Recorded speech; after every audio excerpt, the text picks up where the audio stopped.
Hey there everyone, and welcome to another Skill Runes preview. We've got 3 fire ones here, and they're all really quite good. This is actually my third attempt recording this video, and it's not because the video screwed up or anything, it's because I had trouble explaining these. They're incredibly complicated, and I will do my best. I hope you can follow, but yeah, I've decided to scrap my previous ones just because I couldn't find my words really. So yeah. I will try my best now, third attempt, get it right. But yeah, anyway, let's get into the video. So I'm going to be using a platinum built kind of class on all three. They've got 54% fire damage, so most people have more fire than that, so you can expect the skills to be even better than they are in this video. But yeah, that's just a little disclaimer first. So the first one here we're going to look at is Flame Breath. This completely redesigns the skill. To quickly go through how the skill works first, it locks you into an animation for about 5 seconds, 4 or 5 seconds, and you can't do anything, you just got to run around, and anything you just tap with the breath, that they then start taking 5 ticks of damage of 131%. Now that's only up to 5, because actually when the breath stops, they stop taking damage.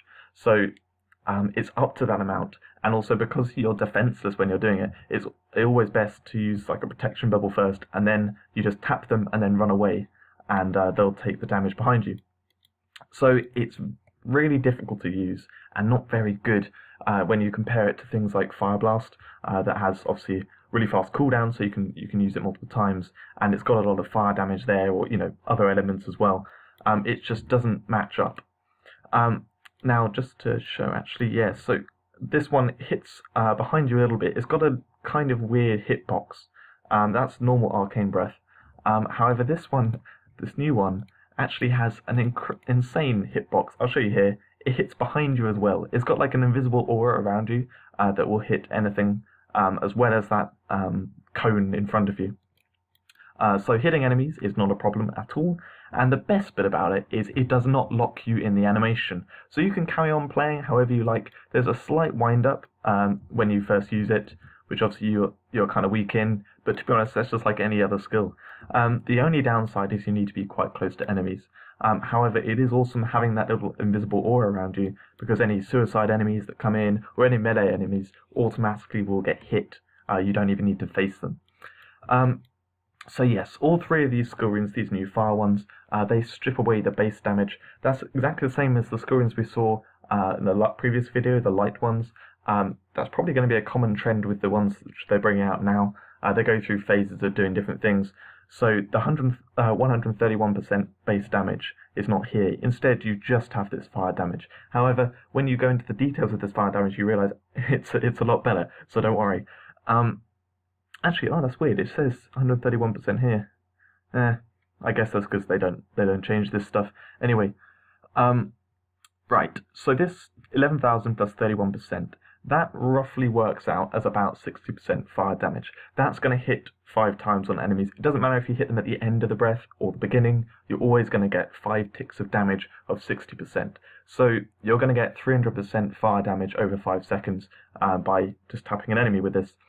Then also you've got this burning effect, which is like an aura on them, where they have fire around them, and that hits the individual themselves, and it also hits any enemies nearby them. And even better is it sets them ablaze, so they start doing the fire too. Now, so that in itself, this damage, I like to sort of calculate it as sort of 33% or so, roughly. So that hitting 3 times hits an extra 100% fire damage. So if you use this on an individual target, it is 300% plus 100% fire damage over about 5 seconds, which is fairly good in itself. That's actually, if you compare that to Fire Blast here, the base damage here is fairly good, but kind of insignificant if you have a high fire stat. So really what you're looking at here is 200% fire damage. So this is a little bit under double of what Fire Blast does. The only thing is, it's got a longer cooldown, of course. So, putting that aside, that's a single target. This isn't a single target skill. Instead, it's for hitting multiple targets. And this is where it gets quite crazy, because so this first bit of damage only goes on an enemy if you actually touch them with it. However, the second bit can pass from enemy to enemy. So let's say you hit one enemy and another enemy comes near, it will ignite the other one, so they both get hit by this, except they'll get hit twice because each one of them is burning. So if you have, say, 4 enemies, alright, you go and you touch them, and you touch only one of the enemies, you hit them with this, they're going to then ignite all the other 3, and so all 4 of them take this 3 times, except times 4. So basically, see, this is where I scrapped the video. Just imagine you hit 4 enemies, okay, and you hit them with this, so they automatically all take 300% fire damage, and then all of them take 4 times the 100% fire damage as well. They're all taking 700% fire damage over the 5 seconds. It's hard to explain exactly how insane this gets. I'll show you in the event, but basically it stacks up hugely, and what's more is you don't even need to hit them all because they ignite each other, which I didn't explain in my previous attempts with this because that is kind of hard to explain. But yeah, basically they will ignite each other and the fire will just go around everyone. So now I'm going to try and do my best to show this in action. So if I ignite one guy, you can see there's the animation there. He's getting hit twice, very definitely 2 numbers that he's getting hit by. And strangely, they seem to be hitting similar damage. But anyway, I will see there are some enemies there now. I'll just hit over here. You can see, oh, the snakes died too quickly. But that's just literally from one skill, and they've all kind of died. And let's just wait for some more enemies. I'm going to wait a little bit and then show it properly. This is also where I'm not really sure what to commentate with, really. I've explained everything theoretically, and hopefully I'll just be able to show with quite a few enemies around, and you'll have an idea of how this looks in practice. Oh, there we go. Okay, quite a lot of enemies. Let's touch these, and if you look at how much damage, they're all dying too quickly, way too quickly. I'm not overpowered, I promise. Yeah, basically this is an insane killer for multiple enemies, and obviously these are nature enemies, so they take double damage. But yeah, you just need to touch everything and they die, and if they're in groups, they die even faster. Even against a single target, it's quite a good skill. So yeah, that's definitely, it's one to put on if you have it. I am definitely going to max the skill rune and use it in PvP as best I can, and all that kind of stuff. PvP should be interesting, actually. I'm not sure exactly how I'd use it. Try and put it on before I enter the combat or something, and then just have it as a sort of extra boost. But as you can see, it's doing quite a lot here to take down the boss, and I'm going to go on to the archer one now. I hope that was enough to showcase it, and yeah, it should be interesting. Just one last thing I want to say quickly is it actually takes it's a D category for experience, D category for my scoring guide. So it takes 200. No, oh, I can't remember off the top of my head now. 170? Yeah, 170,000 experience to max, which, yeah, is less than some previous ones, so that's cool. Anyway, on to the archer one. So, the archer skill rune, I've got to start this off just by showing how OP it is. So I've got my fire skill runes on right now, all of these maxed, and I am not overpowered for this, okay? But let's just see how quickly I kill him. This is going to be basic attacks now, just from here on out. Oh, did he try and heal? No. Dead. Yes. So, this is a fire skill rune for Mark of Death, and I honestly cannot believe that they did this. It's like if you gave Incinerate back to wizards. There are certain fire skills you just don't give to classes, and they already gave Empowered Blasting Shot, which is a very good fire skill rune. They have, you know, Scorching Arrows, Empowered Rapid Fire. Give water skill runes to archers and nature skill runes. That's what they need. But anyway, this is just ridiculous. So let's go into the numbers of this. Compare it to Mark of Ice. Mark of Ice, each hit extra. So Mark of Death itself, you get it on one target, and that single target takes 50% extra damage if you're attacking from range, which is a nice little buff. Only goes for a short time, has a long cooldown, but it's great for boss kills. Mark of Ice, what it does is it slows them as well, which helps keeping them at range, but to be honest, most bosses are immune to slow, and it does extra damage each hit, which is water damage. So that extra damage is on each one of your basic attacks, and it's 5,412 plus 7%. Very small amount, you can understand, it makes sense, right? Then you look at Mark of Ignition. This one, it simply adds 28,000 plus 7% to each of your basic attacks. Now let's just imagine you had 100% fire stat, which, isn't really that insane. A lot of people have that now. And so that doubles your fire damage. Then on this, you're doing 28,000 plus 7%. That's, roughly, even on the top end, that is your basic attack damage. Sorry, that's your sort of, normal damage. So it's doing your normal basic attack on top, except all fire. So it's literally tripling your damage. And then take into account that this is a buff which increases your damage output by 50%. Then you've also got Sniper in there. That means, yes, that means in total you're going to be doing 7 times damage with your basic attacks, which is just ridiculous. And that's just with 100% fire damage, fire stat. And then also, if you're doing it against nature enemies, which I was there, it gets insane. Because, yeah, that boss kill right there, you saw me doing it with a wizard, and you saw how, he is pretty tanky. And then here, I took him down super fast. If I was powerful, if I did have higher fire stat, it would be even faster. And all that working out the 7 times damage, that's ignoring a scorching arrows, which of course makes a huge difference too. So yes, before I'm going to stop my rant now and just say, yes, it adds a ton of damage onto each one of your basic attacks. It's only for a short duration. It's for 10 seconds? 10 seconds, yes. But for a quick boss kill, it's insane. The igniting enemies around it, I haven't actually seen that. We're going to go back into the event now, and I'll try and show this igniting. But yeah, they don't actually seem to take any damage. That's probably a bug, and I'm gonna bug rumble about it to get it fixed. It does show a kind of animation thing on them, just no actual damage. So yes, that should be doing pretty much a basic attack worth of fire damage to all enemies around it as well. It's a fairly big area. I'm going to show it here. I'm going to mark this enemy in the middle here. You can see all of them got ignited. They get that little fire thing on them, but they don't actually take any extra damage. And you saw the guy I marked himself, he was kind of covered in flames. That's the animation for it. So yeah, this is incredible for boss takedowns. Incredible for those people who have higher fire stat. I don't know why they added this into the game. It was not necessary. However, that is the way it is. And so yes, let's just see another boss takedown. I've got scorching arrows on, have I? Can't see if I've got it on. Is it on now? Is it on now? Not sure. Okay, anyway, let's just do it. So you mark him. Need to go at range. There we go. And then all those numbers just start appearing. I didn't have scorching arrows on. There we go. And you just kill him stupidly fast. Yeah, it's insane. I'm going to move on.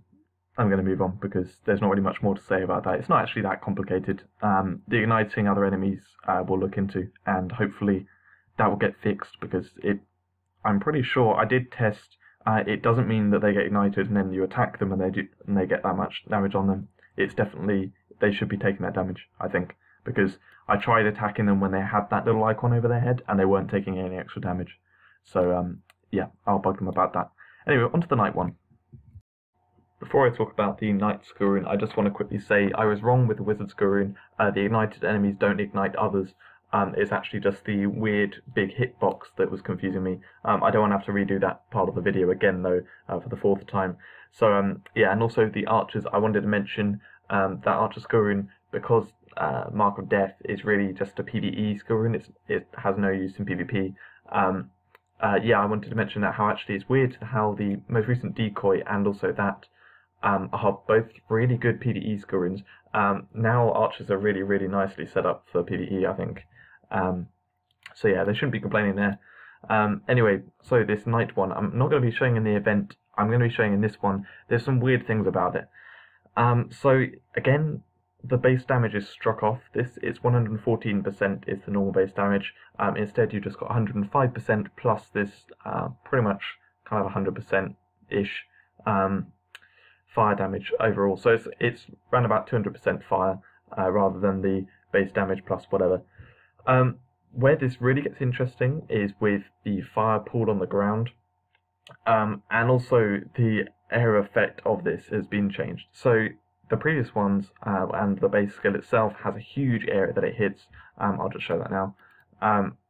So yeah, it hits this huge area, and this one hits a much wrong skill, a much smaller area. Basically because it would be too overpowered. So it only hits this tiny area, which makes it incredibly difficult to use, and I think a lot of people won't like it for that reason.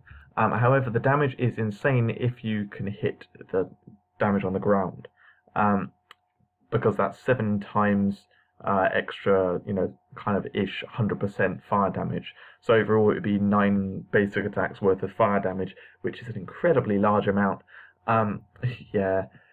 The thing is, though, there are a lot of conditions to do with this fire pool. So as you can see, when I do it, it creates this fire pool on the ground, and you think you could run away, the fire still stays there. No. Actually, you need to stay within a certain range of the fire pool for it to do damage. You pretty much need to stand within it to do the damage. In most cases, this doesn't matter when you're facing a boss, because you'll use it and you'll stay attacking the boss. If the boss moves around, however, it will walk out of the fire pool, or if it uses some move where you need to run away from it, then the fire pool won't be doing the damage. That's the conclusion I've come to after a lot of testing on it. That's how it works. Also, if you get knocked back or knocked down at all when the fire pool is on the ground, the fire pool disappears and stops doing any damage. So this means, in a lot of cases, the fire pool doesn't do the damage, and on top of that, it is very small. So trying to land it on a boss or an enemy is really difficult. Certainly in PvP, you could not do this. And yeah, unfortunately, I think the knights here have done poorly compared to the wizards and archers. Yeah, I'm doing it in this tournament challenge rather than the event, because the event boss kind of jumps around everywhere. But in this one here, there's also lots of knockdowns and everything, which is what made me really notice it. So if you watch here for the damage, you can see there's definitely damage going on, but if I walk away, well, I got knocked down. So here, damage going on while I'm stood here. Oh, he's out of the fire pool. You can see here, I'm already having difficulties, and yeah, I got knocked down even then when I was trying to do it. It's a problem that all knights have, getting knocked down and stuff when they're trying to use their skills. So yeah, you can see the damage here is fine, it's going on. I get knocked down, it stops. I'll try and show it with running away. So if I knock on them, yeah, it's didn't do any damage when they walked through it. I'll just do it again now, and I'll use Blazing Whirl to stop being knocked down. But as you can see, I'm far enough away that it's not doing any damage. If I run back into it, it does actually start doing damage again. That's harder to show. I'll try and show it here. I don't get knocked back. So yeah, if you're using Burning Aura or Lord of Winter, it's not a problem, because that you get stun immune, knockdown immune, all that kind of stuff. So yeah, they'll get hit by both of them, and that together especially will do a lot of damage. However, in a lot of cases, you're going to struggle to do the damage with it. If I run away here, I run back, oh no, get knocked back. So it disappeared. It's a nightmare, really a nightmare trying to use this skill properly. I'm not a big fan of it, and unfortunately, I would highly recommend Burning Aura instead of this one. And what other fire skills do you have? You don't have no, Great Fire Cleaves, no good. Powered Meteor Dash, I quite like that one. That's similar. Yeah, so let's give this one a go. So Powered Meteor Dash does a similar fire pool where you land, and I think it's actually a similar size. Let's see. Oh no, it's even smaller. It's like a little dot. Yeah, so the two of these skill ones, you can really think of them as very similar to each other, except Volcano Eruption is a lot more damage.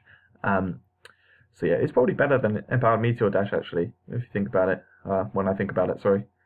But yeah, ultimately not very good.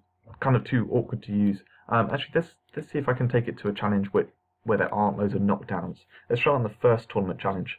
I'll just have to unlock Platinum. We're actually in the 5th tournament challenge here, because I thought that'd be better. Yes, so let's try and hit the fire pools on the smaller enemies and see how it does on them. see if we can get multiple hits off and all that kind of stuff. So yeah, bring them over here. Come on, guys. Come on. Okay. Use it there. Firepool is doing damage. Yep. No knockbacks. So you can see it cleared out those enemies quite nicely. Let's grab a load more. So they do spawn quite quickly on this map. So yeah, say I go up to this serpent, I use it there, and I run the other side. Oh, I got knocked. The serpents do knockback. Okay, well, I'll use it on that. There we go. Stand there. Ah, knockback again. Burning Aura is much more reliable. You can see there it does a lot of damage. How does it compare in damage actually? The two are fairly similar. I think Burning Aura does it more than once per second, which means the damage output's really solid for the time it's running. But yeah, this is an example of a boss where he's stood still the whole time.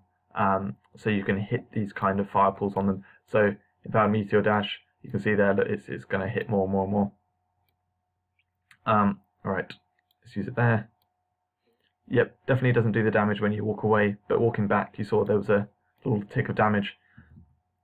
If I literally stand here, sort of, I would be attacking the boss right now. Definitely hitting there, doing about 600,000 each time. Yeah, it doesn't actually attack the boss. So yeah, it's a nice extra buff of fire damage, but to be honest, in comparison to Burning Aura is a lot more consistent and a lot easier to do. It's nice also that you get that knockback immunity when it's running, which is pretty much the opposite to what you get on this one. So I would recommend Burning Aura if you're going for a fire one, and I don't actually like Empowered Fireblade either. I much prefer, Greater Fire Maim. I find that's actually better for doing damage because it changes the base damage to fire rather than adding on a much smaller amount. So yeah, fire skills on a knight actually aren't so good. You've only really got you've got that bat, that not so good one, that not so good one. The fire cleave is kind of pointless really. Empowered fire blade is not so good. You want to use the other one. So you've got your fire maim where it just changes the base damage, and then you've got Burning Aura. They're your two most solid fire moves really. Other than that, you haven't got a lot. So yeah, not really a great one here, in my opinion, just because of all those problems with it. And again, like with the arch one, I'm going to talk to Rumble about that, and see if they can fix the damage on the other enemies. I'm also going to talk to them about this one and see if some improvements can be made there, because it doesn't. I wouldn't think that it was meant to be designed in that way. I would have thought that actually it's designed to do lots of damage. It's just that it's a very small area effect, so it's hard to hit. That's what I take with the way I look at it. Anyway, that's it for these Skyrim previews. I hope you enjoyed it, and sorry for making a bit of a long one, but there was some complexity there that I wanted to get through. So yeah, hope you enjoyed it, and I will see you in the next one.